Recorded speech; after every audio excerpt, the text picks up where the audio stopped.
A partir de agora, venha aprender a cumprir o ID.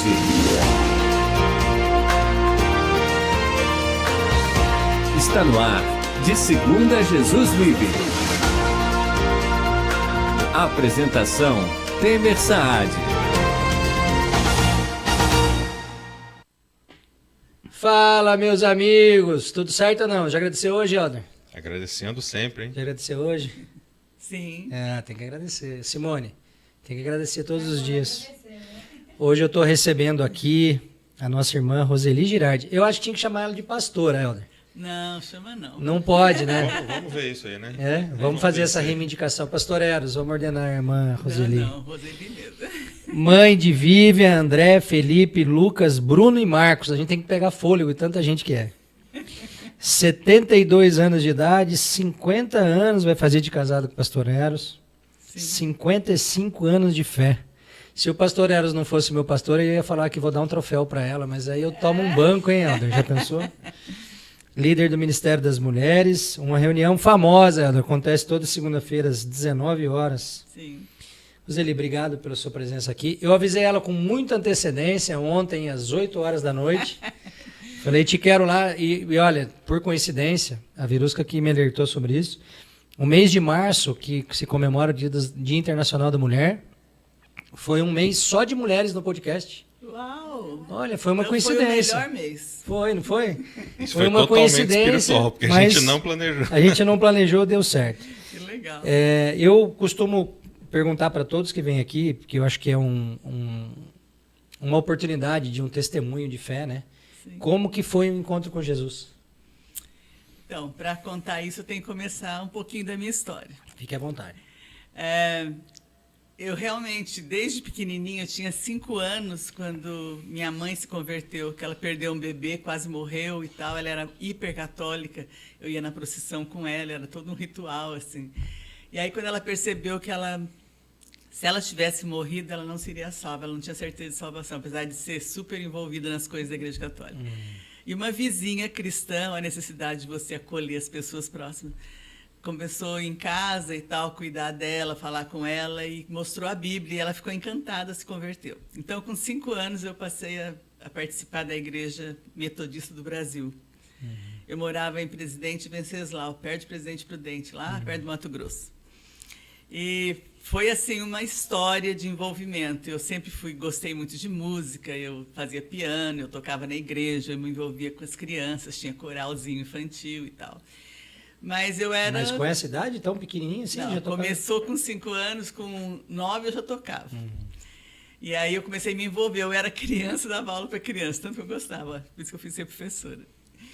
E passou um tempo, eu comecei a perceber que eu participava de uma instituição, como o Eros fala, mas eu não tinha certeza plena do que eu queria. E foi na adolescência que eu descobri com mais clareza sobre o novo nascimento, e percebi que não era porque eu sempre fui uma pessoa boazinha, vamos dizer, não dava trabalho para meus pais, como filha única, meio mimada e tal. Mas isso não me garantia essa experiência que eu precisava ter com o Senhor. Só que não houve um dia, igual as pessoas falam, a partir de tal dia minha vida mudou. Não, foi um processo. Eu creio que a gente chama de santificação, né? A partir da hora que eu entendi que eu era filha, a minha identidade não era tocar piano, ou ser boa, ou fazer nada disso. Minha identidade era ser filha. Quando eu descobri João 1,18, que a todos que receberam, deu-lhes o poder de serem feitos filhos de Deus, né? Isso fez toda a diferença. E eu comecei a me envolver muito mais aí com as coisas de Deus, mas de um jeito diferente, olhando pelo prisma correto, né? Então foi assim o início da minha carreira cristã. Então esse discernimento já começou logo cedo. Foi, eu sempre gostei da igreja, mas eu não tinha entendido com clareza. Ainda eu gostava do envolvimento com os outros jovens, com as crianças, com as pessoas da igreja, mas eu ainda não tinha entendido que não era o que eu fazia que me tornava filha. E a sua mãe era católica de uma tradição familiar também? Muito, a família inteira veio da Itália, né? Os avós e pais dela. Então, a Itália, realmente, eles são bem radicais nessa coisa. Como que foi na família essa postura dela? Imagino que deve ter dado um conflito grande. Foi uma rejeição no começo. Mas só que um pouco antes da minha avó falecer, ela tinha se convertido. porque ela ficou muito doente e tal. E aí, quando ela estava no hospital, minha mãe levou o pastor lá, que ela já estava começando a conhecer a Bíblia. Ela falou assim, eu estou encantada com tudo isso. Eu quero me batizar, só que estava no hospital. Então, batizou acho que por aspersão, se eu não me engano, foi isso. Olha, sua avó também, então. Aí ela se converteu. Que maravilha. Então, foi uma coisa que depois foi a Dirce, né, minha tia Diva, e foi isso. Eu acho que quando você crê e aquilo é real para você, você contagia as pessoas em volta. Ninguém Transborda. fica igual, com Transborda. certeza. Aí a Dirce acabou casando com o pastor, né, que era o nosso pastor, que era o pastor Francisco. Uma história muito doida, coisa de filme. E é muito legal que a Dirce, por exemplo, ainda é muito ativa, né? Está Muito. muito ativa em tudo. 86 anos. Dirige. Nossa, misericórdia. De vez em quando ela chega na igreja lá e pede para eu estacionar o carro para ela. Melhor, viu? Porque o carro tá arregaçado. Roseli, as pessoas que vêm aqui, eu sempre gosto de trazer um versículo que eu identifico na minha limitação, mas eu sempre oro a Deus e peço uma palavra para deixar um versículo para o convidado que vem aqui. Sim. E no seu caso, por tudo que a gente acompanha de perto, eu estou ali há 8 anos, um pouco mais de 8 anos, a gente vê muito a questão familiar, né? Muito essa Sim. coisa da família muito próxima, os filhos, as noras, os genros, e o genro, né? Oh. E aí me vem à cabeça Provérbios 14:1, que fala sobre a mulher sábia edificar sua casa, né? E a tola destruir com a própria mão. Eu queria que você falasse um pouquinho sobre isso. Como que foi esse desafio? Eu tenho 2 filhos, e hoje até pela manhã estava tomando um café com a Verusca, a gente teve um tempo, eu e ela, e a gente estava discutindo como é difícil criar os filhos, né? E agora o Riad está numa fase de 11 anos que ele está com meio rebeldinho, um comportamento assim de pré-adolescente, né? Sim. E aí a gente sempre discutindo qual é o melhor caminho para conduzir esse momento, e eu sempre falo para ela, olha, você tem que ter paciência, porque passa, é uma fase, né? Não deixar de corrigir quando necessário, mas tentar relevar algumas coisas, porque também senão fica muito, né, uma coisa assim difícil. E eu queria que com a sua experiência trouxesse um pouco para nós e para quem está assistindo, como que é esse processo, especialmente sob uma base cristã, né? Sim. Que ainda aumenta um pouco mais essa dificuldade frente ao que o mundo oferece. É difícil. Antes de falar isso, eu queria falar uma coisa que é interessante. Minha mãe começou a orar por mim, olha que interessante, quando eu tinha 5 anos. Olha, eu acho que você tem perfil para esposa de pastor. Eu falei, não ore, eu não quero ser esposa de pastor. Que na minha cabeça era alguém que era uma empregada da igreja, que todo mundo não tinha privacidade, todo mundo ia na casa toda hora. Era uma coisa distorcida, mas é o que a gente vivia naquela igreja, né? A pessoa morava do lado da igreja, não tinha privacidade nenhuma, todo mundo entrava e saía como se fosse parte da igreja. Que lá me fala, meu Deus, que esquisito. O que está errado, né? Diga-se de passagem. Super errado. Mas era o perfil que eu tinha, então eu não queria aquilo para mim. Aí eu não pensava na bênção que era ser esposa de pastora, eu pensava nas dificuldades, Sim. Era nova, né? O lado negativo só. E aí, realmente, uma vez eu namorei um pastor e não deu liga, e conheci o Eros, que não tinha nada a ver comigo. Supersticioso, não era cristão, mundano, explicava Deus pela teoria da física, da matemática, umas coisas complicadas. Eu falava, gente, é muito mais simples, a Bíblia diz isso e tal. Então, esse tempo assim que a gente foi convivendo, até uma coisa interessante, a gente começou a namorar dia 26 de agosto de 71. 26 de agosto de 72, ele se converteu, exatamente no mesmo dia. Um ano. Um ano depois. Um ano. E ele só foi realmente à igreja nunca quis ir, porque como ele era supersticioso, vinha uma mãe de santo falar aquele dia, e ele ficou, eu quero conhecer. Ele falou sobre isso aqui, foi muito legal. Foi. Então, a partir daí, aí eu casei com um engenheiro e mal podia imaginar que ia ser esposa de pastor. Eu acho que a oração da minha mãe perdurou por todo esse tempo, né? E nem ele queria, né? Não queria nada. Ele ficou muito apaixonado pelas coisas de Deus. Depois a gente pode falar sobre isso, que foi interessante também. E a gente casou 21 de junho de 75. Agora vai fazer 50 anos. Tem que fazer algumas bodas de ouro a caminho. De ouro, Maravilha. Fala sério, não? Maravilha. E de 2 se transformou numa familhona, né? Mas sobre filhos, que você estava perguntando, que é uma coisa que eu sei o que funciona e o que não funciona. Porque não foi um, foram 7, né? E houve uma época, não sei, acho que você já deve saber dessa história, que eu tive 7 filhos mesmo, só que uma menina morreu. Sim. E aí, nessa época, eu estava com 6, então, 5 meninos e a Vivian, que é a única menina. E aí, o meu parente, o Zé Luiz, a esposa foi embora e deixou os 3 filhos com ele. E um dia eu fui na casa dele e falei assim, ele tinha 2 meninos e uma menina. Eu falei, eu vou levar essa menina para casa porque ela está muito sozinha. Eu brinquei, porque a Vivian era a única menina. Aí, o Bruno, pequenininho, 6 anos, falou assim, ô tia, eu também estou tão sozinho. Eu falei, ai, por que ele falou isso? Bem, olha o que ele falou, traz para casa. Eu falei, mas eu não posso levar um, tem que levar os 3.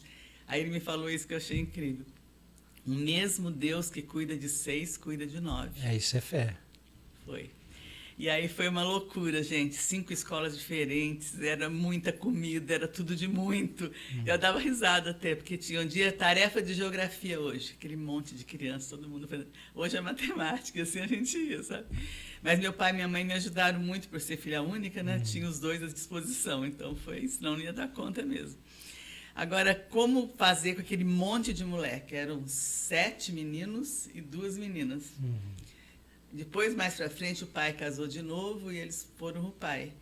Mas aí, dali um tempo, o pai morreu com 45 anos, aí eu adotei o Bruno no lugar da menina que tinha ido embora, né? Então, fiquei com 7 do mesmo jeito. E o Bruno é pastor também, para você que está assistindo aí e não sabe. É, ele mora na Argentina, é pastor também lá. E, na época, eu era filha única, não sabia como lidar com criança, nunca tive irmão para comparar. Falei, meu Deus, aí fui para a Bíblia, vamos ver o que a Bíblia fala sobre isso. Você erra e acerta, não tem jeito, né? Não existe fórmula, vou dar essa fórmula e vai bater. Não, você vai se adaptando a cada uma. Mas uma coisa que eu percebi que é verdade, se você colocar um trem, um bondinho, aquele de Campos do Jordão, por exemplo, sem trilho, parece que ele está livre, ele vai descer a montanha, mas ele vai acabar caindo e vai ser um acidente. O trilho, que aparentemente é uma prisão, é o que vai dar segurança. Então, o trilho na educação, eu acho, é amor e firmeza. Só um não dá certo e só o outro também não. Um fica violento e o outro fica muito permissivo. Então, toda vez eu falava... É um problema hoje, né? É um problema. A gente vê a gente que convive com casais que não têm a mesma fé que a gente percebe como que existe uma distorção na questão do pai e da mãe querer se sentir amado e transformar isso numa prisão para ele mesmo, né? Porque ele acha que se ele der limites para o filho, ele deixa de ser amado pela criança. A gente vê isso muito fortemente. Aí eu vi até um meme na internet, falava assim, você não tem que me amar, você tem que me respeitar e me honrar, a mãe falando pro filho. Porque você não vou te amar mais porque você fez isso, você me tirou aquilo, você não tem que me amar. Amar é decisão que você vai descobrir depois, né?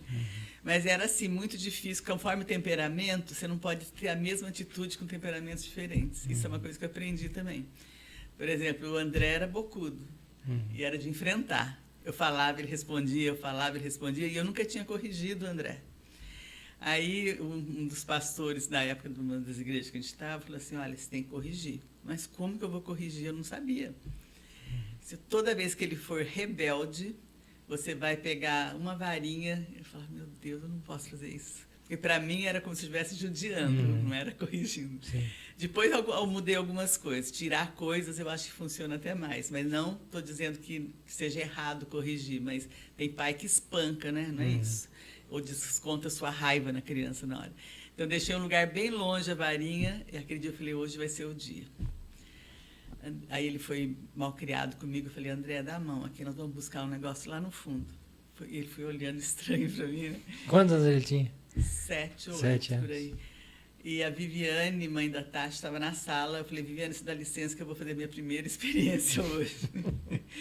Vamos lá pegar uma varinha, voltei para o quarto. Falei, olha, filho, porque como Deus faz com a gente, corrige para você ter o caráter de Jesus, eu quero também que você tenha, então vou começar a corrigir você. O que é isso? Falei, você vai levar umas lambadas no traseiro, pode abaixar a calça.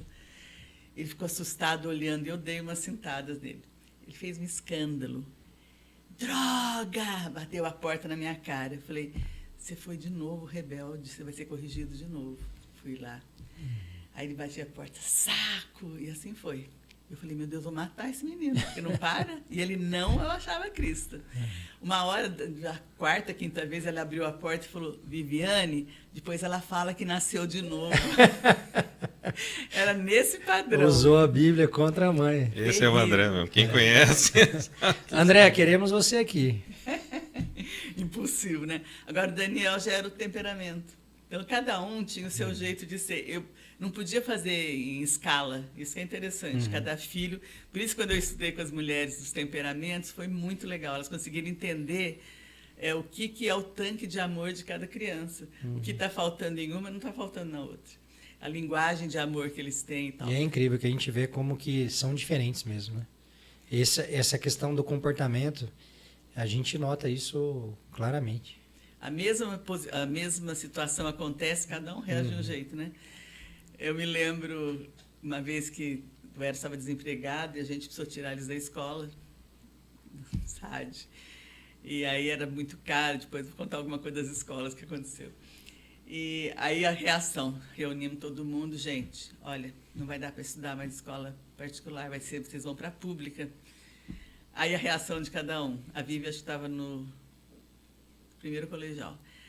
Aí a reação do André, o quê? De jeito nenhum, não vou sair de lá não, é isso, estou acostumado. Aí o Daniel, pai, claro que a gente vai sair, a gente é bom na escola, a gente vai se dar bem em qualquer escola. Deixa a Vivian, que está no colegial, é muito mais importante ela. Aí o outro cai em si, entendeu? Porque é impulsivo, tipo Pedro. Assim.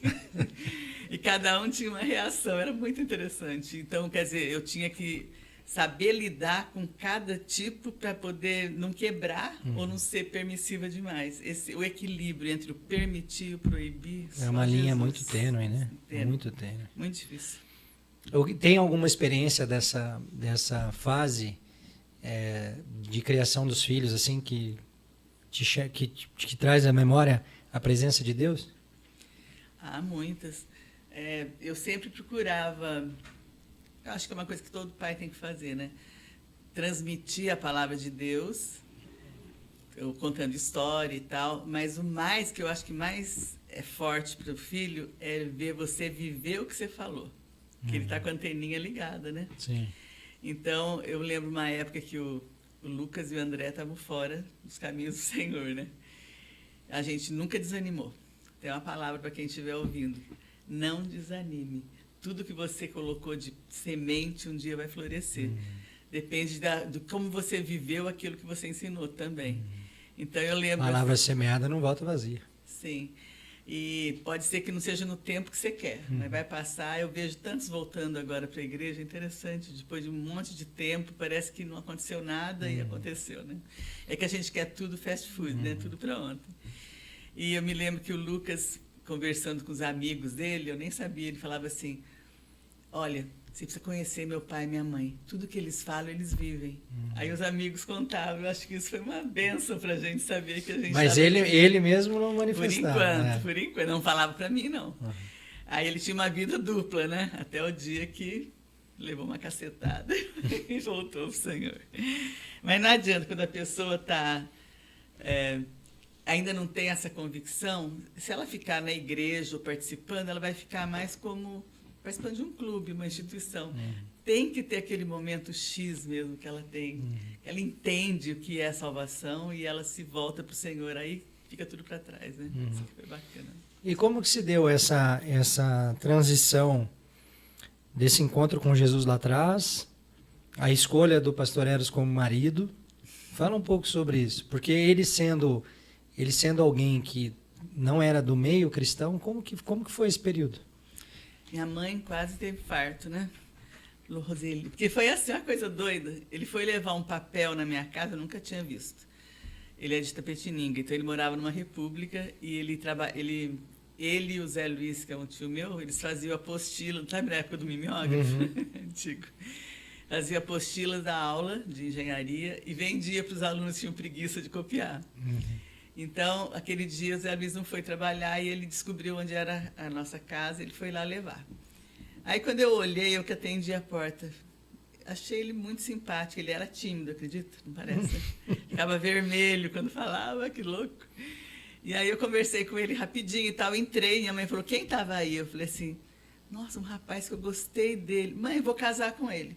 Você tá ficando doida, você não sabe nem quem é? Eu falei, não sei, tocou o sino. Olha que birutice. Depois disso, eu fiquei 1 ano sem, nunca mais encontrei. Aí o irmão dele faleceu no acidente de carro e ele ia embora para Brasília. Não sei se ele contou essa história. Não. Aí ele a mãe já não tinha marido e tal, e ele ficou com pena da mãe ficar sozinha, ele ia para Brasília, mudar para lá e estudar lá. Aí ele não podia levar nenhum DP, porque eles não aceitam transferência com DP. E o que ele fez? Vou anotar bem o dia da prova, vou para Itapetininga, depois eu volto a fazer a prova para poder pegar a transferência. A prova era dia 10/12. Ele marcou 12/10. Então, quando ele chegou, já tinha sido a prova. Ele ficou de DP, aí ele não pôde transferir. Olha o destino, Helder. Isso é coisa do destino. Foi Deus que quis mesmo. E aí ele ficou e a gente aí se encontrou, começou a namorar e tal. Aí ele não foi mais para Brasília. Não. Desistiu. Não podia, É. porque não podia transferir a faculdade. Mas aí ele não ia nem querer, né? Aí começamos a namorar e tal. Aí minha mãe falava, meu Deus, como você vai criar esses filhos que você tiver? Um cara que é esquisito, ele... como é que ela falava? Muito supersticioso, se o chinelo virasse... Eu morava na Faria Lima, ele morava perto da engenharia. Ele ia a pé, que ele não tinha carro na época, a pé lá em casa, ver se eu estava bem. Falei, mas por que você está falando isso? Porque o chinelo virou. Eu falei, meu Deus, que coisa louca. Eu nunca tinha visto isso. Passar embaixo da escada, essas coisas assim, bem superstição. Eu acho muito legal conhecer essas histórias no detalhe, porque a gente vê como que Jesus muda tudo mesmo, né? Radical. Se a gente pegar as pregações do Pastor Eros agora... Nossa. Combatendo justamente isso, né? Inclusive no meio evangélico. Fala que por isso que fala que é uma nova criatura, né? E quando o dia que ele se converteu, mas foi tão radical, acho que para ele precisava ser uma coisa muito louca, assim, pelo temperamento dele. Ele pensava, a mulher respondia, uma coisa esquisita. Ele falava, eu tenho muito medo, porque eu acho que quando o irmão morreu, o pai e tal, tinha macumba na fazenda. Então, ele associou macumba a alguma coisa forte que tem uma ação violenta. Então, se alguém fizer alguma coisa para mim, eu vou atrás dessa mulher no rio. A mulher respondia assim, olha, o importante é você conhecer o Deus que eu tenho, não confie em mim. Eu falava, meu Deus. Ele pensava, a mulher respondia, vem aqui à frente, eu vou orar com você. Ele falou assim, ele pensava, tá louco, eu não, tá cheio de gente da faculdade, falar que eu virei crente, que eu sou retardado, não sei o quê. Ela falava, o que importa é o que Deus pensa de você, não o que as pessoas pensam. Ele foi ficando, para ele ela está lendo meu pensamento? Como se fosse, foi por Deus mesmo. Eu acho incrível isso, porque a Bíblia traz, né, a questão de palavra de revelação, e o Espírito trabalha dessa forma, né? E eu tenho tido muitas experiências, Elias, assim, nas clínicas louco, né? Nas clínicas de reabilitação. Sei. Eu cheguei uma sexta-feira para deixar uma palavra para eles, e eu falo, eu me arrepio só de lembrar. E eu cheguei para dar uma palavra para eles, e ninguém tinha me falado nada. A gente vai lá toda sexta-feira, né? A gente só intercala. Uma sexta-feira na Clínica Nova Vida, que é administrada pelo pastor Pedro, e na outra sexta a gente vai na Clínica Proada, que é administrada pelo pastor Levi. E aí a gente tem um momento de louvor, palavra e oração. Né? A gente faz como se fosse um culto mesmo.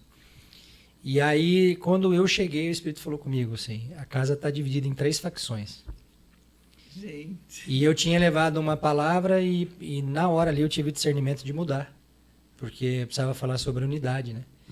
E eu tenho, eu quando eu vou estudar a Bíblia e Deus vai me dando o direcionamento, eu vou escrevendo. E muitas dessas palavras eu não preguei em nenhum momento. Então fica aqui no meu arquivo.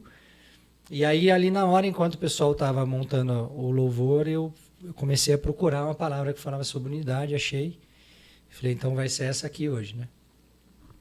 E aí ali no momento eu falei e houve um quebrantamento geral quando Deus deu essa direção. E aí um dos internos se levantou e falou, olha, realmente a gente estava inclusive planejando fazer algo contra...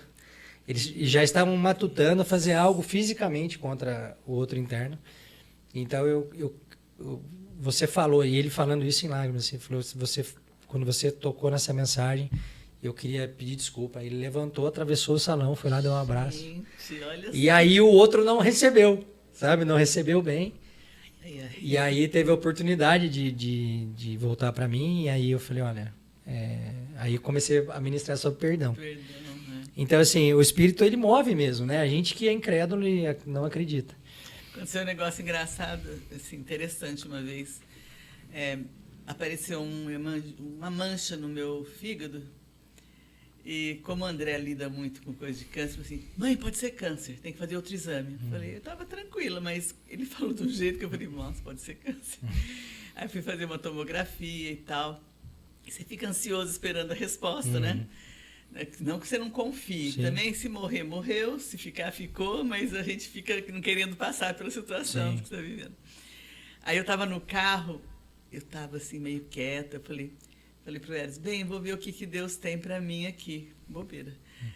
Apertei o botão do rádio da BBN. O cara falou assim, a sua doença não é para a morte, é para que a glória de Deus se manifeste. Eu falei, meu Deus, quem está aqui?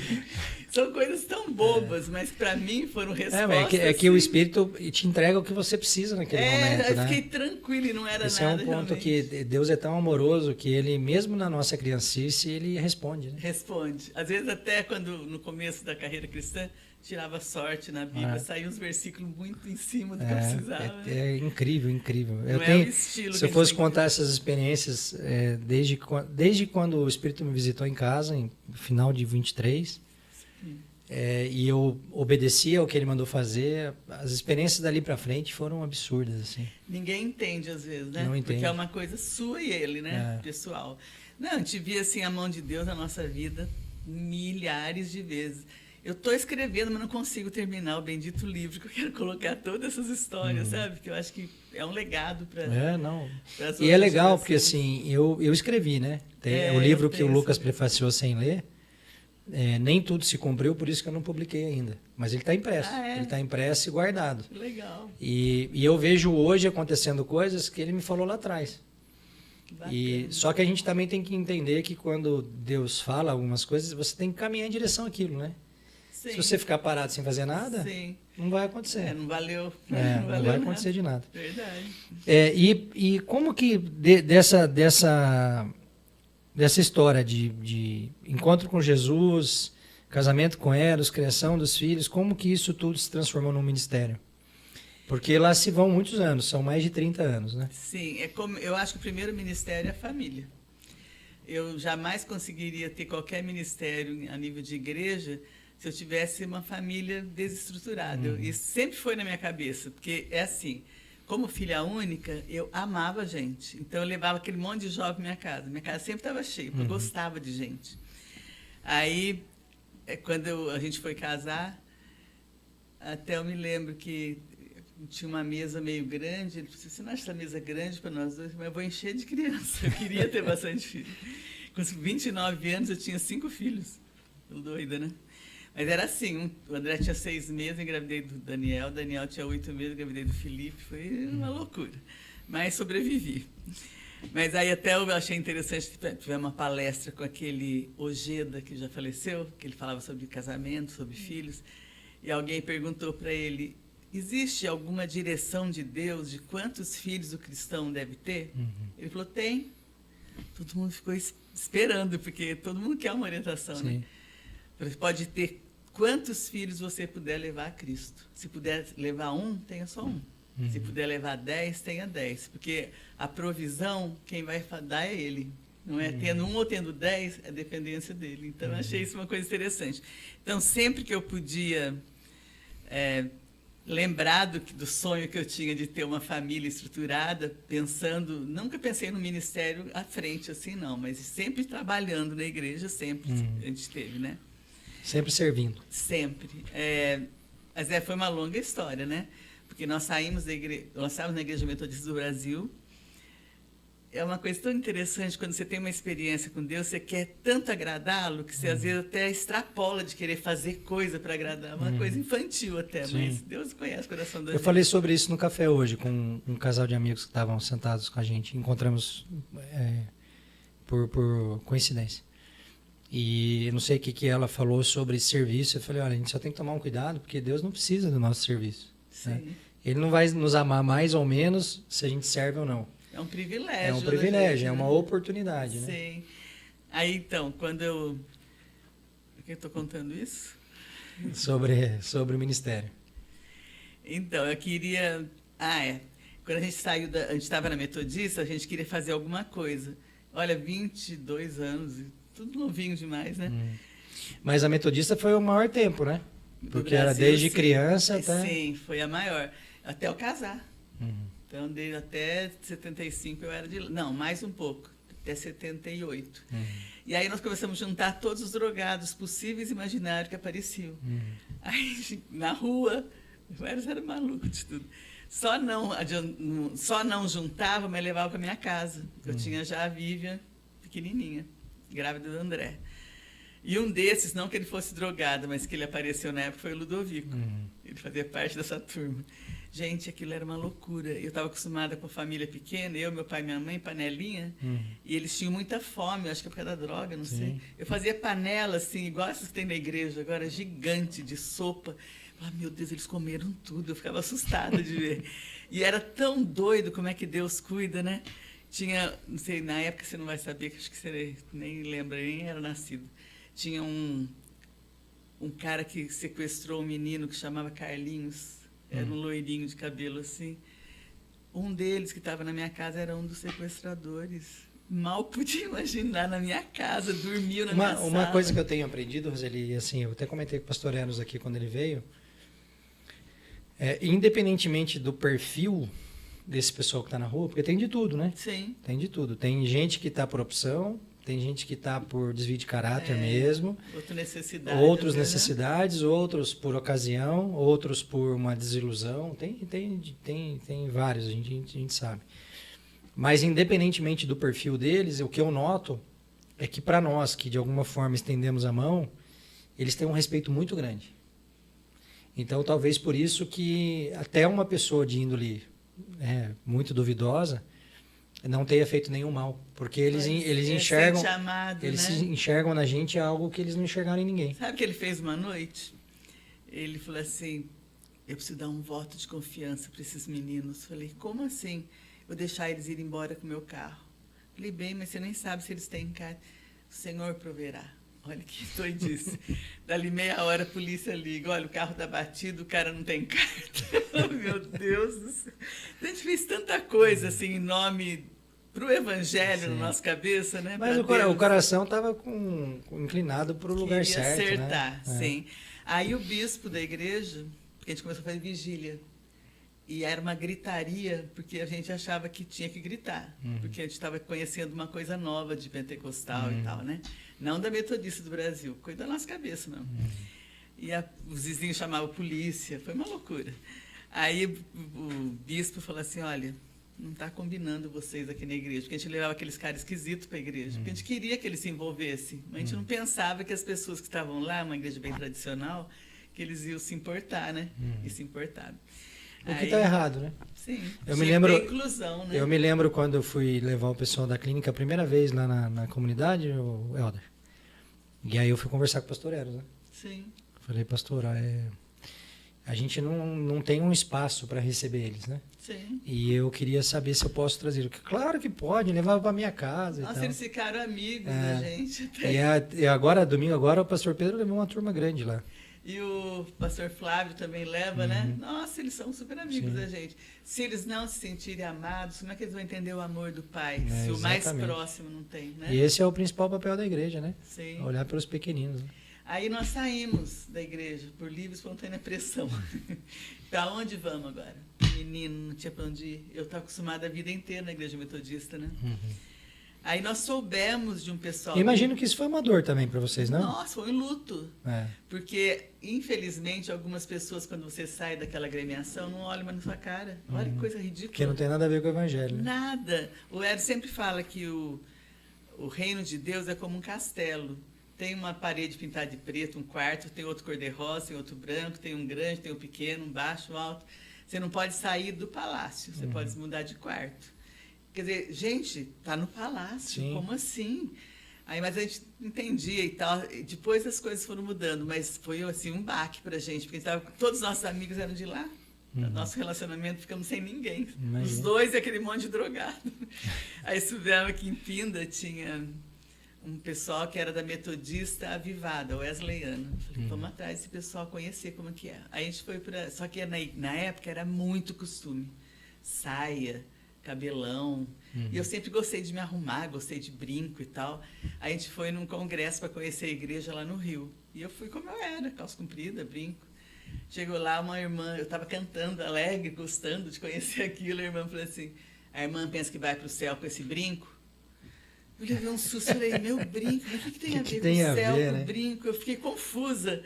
Aí o Eros, olha, vamos ter que aguentar essa igreja, porque num CD que você compra, vem faixas boas e faixas ruins. Eu falei, mas parece que só tem ruim aqui, eu não estou gostando.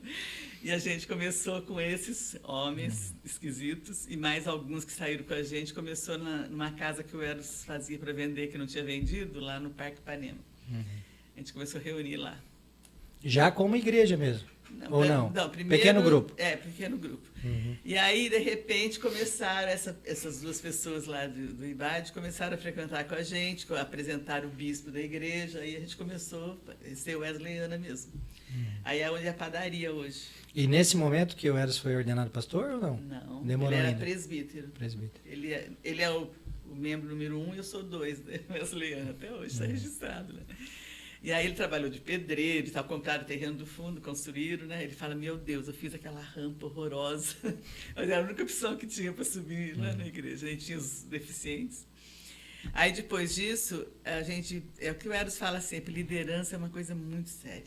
Você pode levar um grupo de pessoas para uma vida horrorosa ou pode levar para um conhecimento do Senhor maravilhoso, né?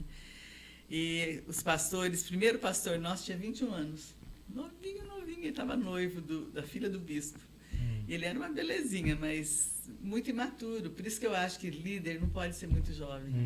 Porque ainda não viveu, por exemplo, tudo que eu já vivi com Eros, todos esses anos, né? Eu posso dizer o que funciona e o que não funciona, como é que Deus trabalhou isso, como é que Deus trabalhou aquilo. Não vai ser igual para todo. Com lugar de fala, né? Com lugar de fala. Eu posso falar com... Agora, além dos filhos, 16 netos. É uma turma, é outra família. Tem que mandar um beijo para as netas aí que estão assistindo. A Aline deve estar me assistindo. Aline, amo você, viu, fofa? Figuraça. Ela é minha amiga. Essa Aline, então, é uma figuraça. Então, aí depois dessa, pelo pastor, nós saímos da igreja de novo, porque ele começou com cada idiotice, sabe? Mudar a palavra. Não dá para aguentar. Gente, a única coisa que pode fazer sair de uma igreja é se a palavra que está sendo pregada é herética. Se não for, fixa no que é igual e o que é diferente. Eu falo muito sobre isso, Roseli, eu falo muito sobre isso. Outro dia eu tenho uns momentos com o Lucas que a gente chama de japonês loiro. Sabe o que é japonês loiro, Helder? Não. É aquilo que a gente sabe ver. que existe, mas nunca viu. É raro ver. São os nossos almoços aí. Vocês dois vão te contar. A gente tem uns almoços assim e a gente discute alguns temas e é tão importante isso, não se sentir sozinho, né? Não, esses momentos de mesa são muito bacanas porque a gente consegue estabelecer uma troca de visão sobre alguns assuntos, sobre até a doutrina mesmo, né? A gente discute algumas coisas. Helder, como estamos aí de comentários e perguntas? Acredito que hoje a gente bateu o nosso recorde de audiência aí, viu? Ah, Jesus. Muita gente no A Instagram. audiência bombando. A audiência bombando, só mostra o quanto a irmã é amada aí. Ai, Acabou de chegar o Lucas aqui, ó. Sapeca. Mas nós temos pessoas no Instagram, tá? Temos pessoas aqui no YouTube também, todos mandando um abraço, mostrando como a irmã Roseli é muito querida, muito amada, um exemplo de fé e caminhada ali. Amém. E a Lala, que esteve aqui com a gente também, lembrou aqui um fato que você desenhava um ônibus cheio de filhos, né? E agora realmente enche. E pediu para você contar a história aí da mulher possessa e os gatos miando. E para aproveitar a oportunidade aqui, eu gostaria também de perguntar para você, irmã. Eu também tenho alguns filhos, né? O Temer sabe. Alguns muitos. Alguns muitos. Mas nós vivemos agora uma decrescente, né? Na questão de filhos, né? Pessoas sendo pai de pet, mas não tendo filhos, né? Gostaria que a irmã também falasse um pouquinho disso, dessa tendência agora das pessoas não quererem filhos. Olha o gancho da sua pergunta, Salmo 127, É verdade. versículo 3 a 5, diz assim: Eis que os filhos são herança do Senhor, e o fruto do ventre o seu galardão. Como flechas na mão de um homem poderoso, assim são os filhos da mocidade. Bem-aventurado o homem que enche deles a sua aljava. Não serão confundidos, mas falarão com os seus inimigos à porta. Amém. E a aljava tem 7 lugares, ó, eu enchi, hein? Então, eu acho que as pessoas, elas me entenderam que o filho é para perpetuar as bênçãos que Deus já fez na sua vida e para que eles proclamem o evangelho com a vida deles. É mais fácil ter pet. Pet não reclama, você não tem que pôr na escola, você não tem que ensinar, corrigir, né? Agora, filho dá trabalho, mas é uma benção. Se eu voltasse atrás, teria todos de novo. Agora, deixa eu contar essa história louca. Foi nessa época dos viciados da minha casa. O Eros, no desejo de acertar e de cuidar, falar ser terrível, hein?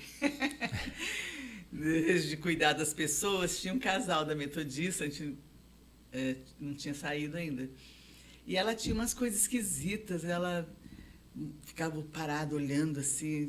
O médico não descobriu o que era e ela não conseguia falar, e era uma coisa esquisita. E aí o único jeito eu trazer ela para casa. Falei, meu Deus, mais um. Mas não era para só vir, é para ficar. E eu, barrigão, com a Vivian pequenininha. E os homens lá, e eu fazendo comida, mas numa boa, entendendo que era um serviço a Deus. Quando você entende, tudo fica leve, né? Vai fazer tudo como para o Senhor. E aí o Eros falou assim, olha, ela vai ficar uns dias aqui. Eu achei que era 1 dia, 2, né? Ela ficou 15 dias.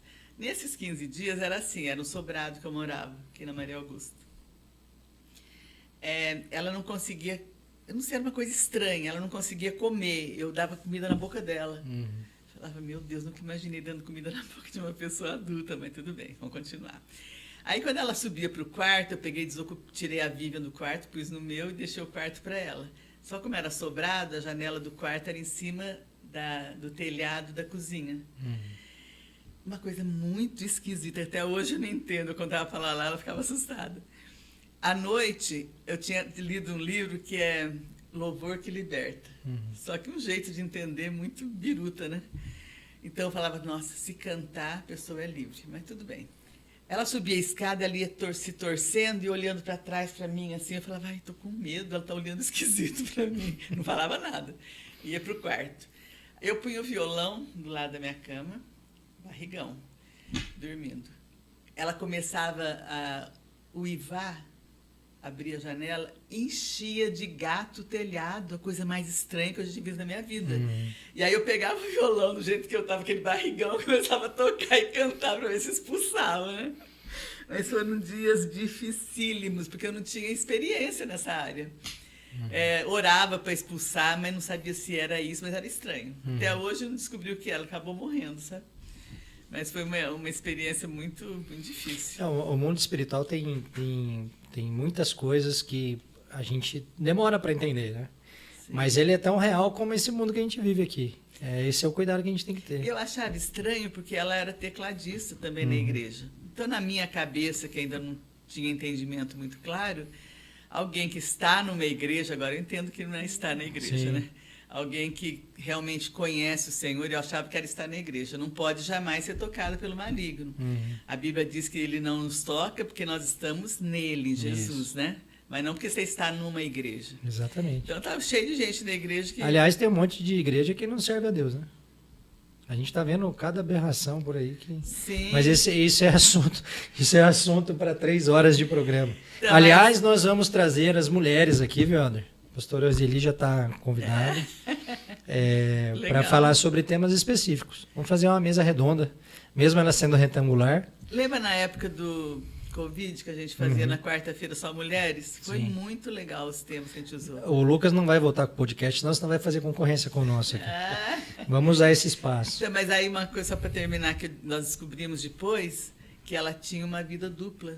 Isso que eu acho que começou a explicar na minha cabeça. Ela estava saindo com um homem casado, uma jovem, tecladista.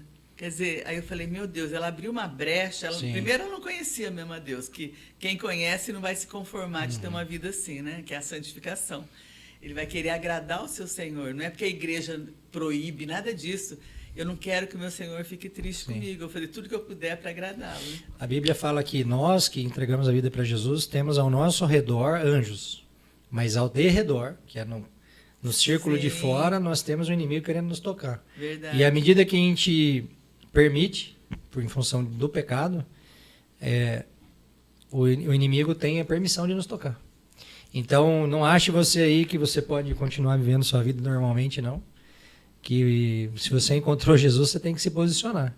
Verdade. É disso que a gente está falando. E depois dessa, a gente saiu, começando a Comunidade da Graça da nossa casa de novo, porque eles falavam muito de família e sempre foi o tom mais importante para a nossa vida, né? E a gente ficou encantado com a palavra do novo nascimento e tal, foi reforçando coisas que eram muito superficiais, foi muito importante. Mas começaram umas coisas esquisitas, tipo assim, você tem que orar para nascer dente de ouro. Falei, o quê? Deus me livre, vai que Deus resolve Voltou me dar... a superstição de novo. Mais ou menos, vai que Deus resolve me dar um dente de ouro na frente, eu não vou gostar. Aí a esposa do pastor, do líder, queria que eu fizesse a tarde da libertação. Falei, eu não entendo assim, me desculpa, eu não vou fazer. Primeiro que eu não tenho esse estilo de gritar, de tal, cada um tem seu jeito de ser, né? Eu creio que se o Filho vos libertar, verdadeiramente sereis livres. Não tem que ter um ritual, alguma coisa que eu tenha que seguir para que as coisas sejam, as religião pessoas sejam de novo. libertas. É religião. Aí acabou começando, aí eles saíram do nosso grupo e nós ficamos com um pinguinho de novo, de 30 pessoas. E aí Deus foi acrescentando, a gente tem quase 700 agora, né? E Deus tem feito uma coisa linda na vida da gente. O que mais, assim, eu acho que é um sinal de sucesso, posso dizer assim, todos os meus filhos estão envolvidos nas coisas de Deus, todos estão no Senhor. Eu acho que isso é muito lindo. É raro você ver, eu sei que não fui eu que fiz, foi o Senhor mesmo, né? Simplesmente nós nos dispusemos a obedecer. Mas é o transbordo, né, Roseli? É o transbordo que a gente falou mais cedo. À medida que você está no caminho e os filhos estão vendo o fruto disso. Ontem o Lucas estava pregando e eu mandei até um comentário lá no WhatsApp da igreja. Como que você vê que a pessoa ela está no caminho, né, de Deus, não é por nada que não seja fruto. Sim, pelos frutos Pelos conhecereis, frutos. isso mesmo. Não tem jeito. E agora você vê os netos, é outra fase muito gostosa. Eles amam ir para a igreja, eles amam Jesus. A Aline, ela pega o celular, fala, tem que vigiar o que ela está assistindo, porque não tem juízo, né? Sim. Mas aí ela pega, não sei que lá da rua, um aplicativo lá, sei lá, que é um grupo de adolescentes que fazem papel de criança, mas bíblico, o tempo inteiro eles falam da palavra. Que belezinha, eles oram, ela ora junto, uma belezinha. Então você já vê o desejo deles de acertar também, entendeu? Sim, já está florescendo. Sim. Eu queria, para a gente finalizar, que o nosso tempo está se esgotando, para a gente falar um pouquinho o que é ser igreja, o que na sua visão é ser igreja. E aí eu estou falando ministerialmente mesmo, assim. Sim. Para onde a instituição como visão, eu sei, porque participo, mas na sua visão, o que é ser igreja no dia a dia? Então, eu acho que se você não viver aquilo que você crê, eu acho que é uma perda de tempo. Tem que cair na gandaia mesmo, mudar outro estilo de vida.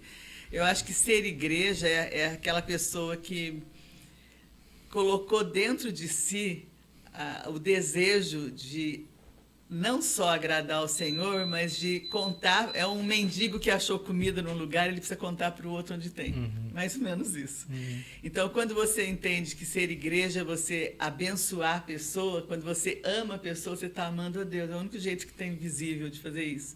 Então, eu vejo assim, quando a gente conversa com as pessoas, as mulheres tal, que a gente tem no grupo, o que mais chamou atenção quando elas chegaram na instituição, mas também que é a igreja, né? Eles falam que eles se sentiram muito amados, acolhidos. E uma coisa que a gente faz naturalmente. Ninguém... Gente, quando chegar, vão fazer assim, assim. Não, eu acho que, igual você falou, transborda. Como você ama o Senhor, o seu amor transborda para outras pessoas. Então, eu acho que ser igreja é você conseguir compartilhar com as pessoas a salvação, sabendo que, é o que o Lucas falou, como é ser gente, né? Como que é ter o caráter de Cristo, sendo exemplo para as pessoas. Eu entendo assim. Aprendendo junto, né? Sim, Aprendendo a junto. gente não está pronto até o fim, né? Todo dia é um ensinamento novo. Mais alguma consideração aí, Helder? Mais algum comentário? Nós temos muitas pessoas aqui. A Sheila também marcando presença. O Lucas falando mandando um abraço aqui, falando para não revelar nada não dele, hein? Ele é terrível. A Mônica, temos muita gente mandando um abraço aqui, viu? Legal. Zeli, eu queria aproveitar a sua presença aqui, queria pedir para você deixar uma mensagem final para quem está nos assistindo. Sim. Sobre como ser essa mulher de Provérbios 14, né? No dia a dia, especialmente aquelas que são casadas com homens que têm um chamado de Deus. Como que tem que ser esse engajamento? Porque eu vejo que isso é fundamental, né? Se o pastor Eros não tivesse um alicerce, uma retaguarda em casa, como que ele poderia se dedicar da forma como ele se dedica? Eu acho que para chegar na maturidade, eu tenho falado isso com as mulheres, você passa muitas vezes por deserto. Eu acho que a dificuldade forja o seu caráter. Então, eu acho que o jeito, você escolhe como você vai reagir. Todo mundo passa por dificuldade, né? Como mulher, eu acho que a gente tem que sempre focar como eu posso ser retaguarda para o meu marido, no caso de ministério, né? E o marido também tem que estar esperto de saber que a esposa tem carências, tem coisas... Às vezes a pessoa se envolve tanto nos ministérios, tem muito problema de esposa de pastor, muitos. Até eu pensei outro dia, falei, nossa, se eu tivesse acesso, eu gostaria de ter um grupo de esposa de pastor, onde elas pudessem compartilhar. Aliás, a gente fez até em Campos do Jordão, agora as esposas de alguns líderes e de pastores e tal, para bater um papo, foi muito bom. Por quê? Porque elas carregam, além dos fardos que a igreja acaba por tabela chegando para elas, né? Também as dificuldades da família. Elas têm que ter mais tempo até com os filhos do que o marido não consegue. Porque é muita demanda. Muita atividade. Muita atividade. Mas eu acho assim que ela tem que ter um tempo muito especial com o Senhor para suportar, porque tem muitos casais, eu estou vendo agora na internet, me assusta, casais que pareciam maravilhosos e estão se separando depois de 20 anos, de 15 anos, porque não criaram o laço, às vezes ficaram tão preocupados em ativismos e não criaram um laço entre os dois. Uma coisa que o Lucas faz... Jesus fala, né, que o fardo dele é leve, né? Sim. Então, se você está na obra, não pode ser pesado. Sim, e aí a obra tem que ser uma consequência da sua vida em casa. Eu acho que como mulher a gente tem condição de ajudar muito, eu acho. Mas, às vezes, o marido, homem geralmente, desculpe, os dois são mais insensíveis que as mulheres. A gente tem que dar umas dicas, né? Porque o negócio é difícil. Tem que falar claramente. Eu costumo dizer para a Verusca o seguinte, Helder, quando ela vai me falar alguma coisa, fala uma frase por vez, porque na terceira eu já não lembro de mais nada. Ai, é igualzinho, só muda endereço, pelo amor de Deus. E a carência que as mulheres têm de atenção, às vezes os homens não acham que é necessário, né? Aí eu dei muita risada, porque a gente falou sobre relacionamentos, marido e mulher e tal. Aí a minha nora, Dani, chegou do encontro, a gente estava com muita expectativa de bobeira de mulher. Mulher é assim mesmo, né? Aí ela chegou, tinha um negócio de flor, um buquê de flor. Ela falou assim, uau, o Daniel me deu esse buquê. Mas não era o Caio que deu para o namorado, para o Pietro. Ficou frustrada. Falei, o problema da gente é criar expectativa que são frustradas. A nossa parte é orar, estar em contato com a palavra, pensar, eu posso escolher essa reação ou essa reação. A gente tem que aprender a escolher, né? Porque as reações vão ter desdobramento se você não souber escolher direito. Com certeza. Mas eu acho que a renúncia, as dificuldades, elas nos levam a um lugar onde Deus quer que a gente esteja, creio assim. Amém. Pessoal, agradecendo mais uma vez a sua presença aqui. Vamos trazer a Roseli mais vezes, né? Com Prazer. certeza, ficou muito assunto aí. A gente vai fazer mesas aqui de discussões de temas específicos.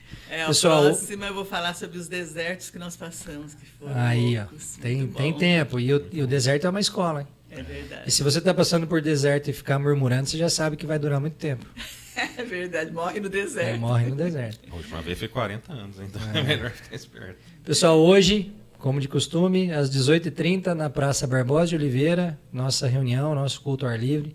Lembrando que agora a gente está num segundo endereço também, ao mesmo tempo, na Praça Monsenhor Silva Barros, a Praça da Eletro, também às 18h30. Então, se você quiser participar conosco, independentemente de placa de igreja, estamos fazendo um movimento lá plural.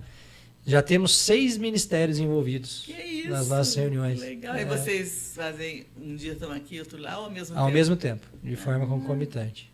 E vamos povoar as praças de Taubaté, Helner. Amém. Saquear os infernos. Amém. É isso daí. A porta do inferno não Hoje às prevalecerá. 18h30 você está convidado para estar conosco. E na próxima segunda-feira, nesse horário do meio-dia a 1h, mais um convidado aqui conversando com a gente. Roseli, mais uma vez, obrigado.